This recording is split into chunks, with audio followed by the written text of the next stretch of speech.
বহুত মানুহে এতিয়া মানে কৈ আছে যে কি ধ্ৰুৱ ৰাঠিয়েহে মানে ইমান ধুনীয়াকৈ কৈছে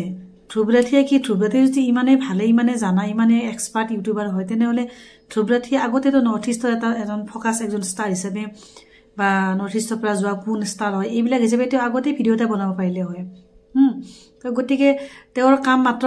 ইউটিউবাৰবিলাকৰ কাম কৈছোঁ মাত্ৰ কোনোবা এটা নিউজত খবৰটো হোৱাৰ পিছত ফেনা মাখি পৰা দি এনেকৈ পৰে তো তেওঁ অলপ গোটাই পেলাই ধুনীয়াকৈ কৈছে গতিকে একো ডাঙৰ কথা নহয় নিউজবিলাকৰ ৰিপৰ্টাৰবিলাকেও কৈছে কেৱল যে ধ্ৰুৱ ৰাঠিৰ বিষয়ে ভালকৈ ক'ব এইটো কথা নহয় কিন্তু মেইন এটা হ'ব লাগে যে কি যাতে জুবিনদাৰ ভুল নিউজ নহয় এইটো মেইন এইটো চাব লাগে কিন্তু আটাইতকৈ দুখ লাগে অসমৰে ল'ৰা হৈ পেলাই অৰ্ণৱ গোস্বামীয়ে এটাও নিউজ নিদিলে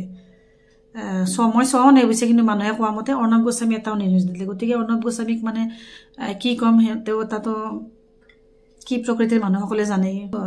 ধ্ৰুৱ ৰাঠিৰ কথা কৈছোঁ তেওঁ এটা ইউটিউবাৰ হিচাপে সেইখিনি কৰিছে তেওঁৰ না কিবা ইম'চনছ আছে না কিবা তেওঁৰ কাৰণে লজ হৈছে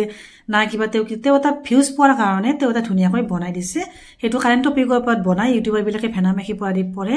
আৰু বনাই বাকী ইমান এটা স্পেচিয়েল ক'ব লগা নাই সকলো নিউজে বহুতেই কৈছে বহুতখিনি ধুনীয়াকৈ কৈছে বাহিৰৰ মানুহেও গতিকে তেওঁৰ যে কিবা ইম'চনছ আছে ইয়াতে তেওঁৰ কিবা চেণ্টিমেণ্ট আছে বা তেওঁৰ কিবা লছ আছে সেই লছটো তেওঁ অসমৰ মানুহৰ লছ যিটো তেওঁ অনুভৱ কৰে তেওঁ মাত্ৰ এটা ৰিপৰ্টাৰ বা এটা ইউটিউবাৰ হিচাপে কৰিছে তাত বাহিৰে বিশেষ একো নাই গতিকে ইমান মূৰত তুলিব লগা একো কথা নাই ধ্ৰুৱ ৰাঠিৰ কাৰণ তেওঁ এইটো ক্ষেত্ৰত হওক বাকী বেলেগ ক্ষেত্ৰত যিমান কয় চব ক্ষেত্ৰত 100% সঁচা নহয় মানে 50% মিছা কথা কয় তেওঁৰ ভিডিঅ'বোৰ যিমান চাইছোঁ মই তাতে ক'ৰবাত দুই এটাহে মানে মনৰ লগত মিলাই বাকী বেলেগ 80% মানে বৰ ভুলেই কয় গতিকে কি ইমান একো ডাঙৰ কথা নহয় ধ্ৰুৱ ৰাঠিৰ বিষয়ে ইমানখিনি কোৱাৰ প্ৰয়োজনীয়তা আমাৰ নাই অসমত বহুত সমস্যা আছে বৰ্তমান সেইবিলাকৰ প্ৰতি কৰাটোৱে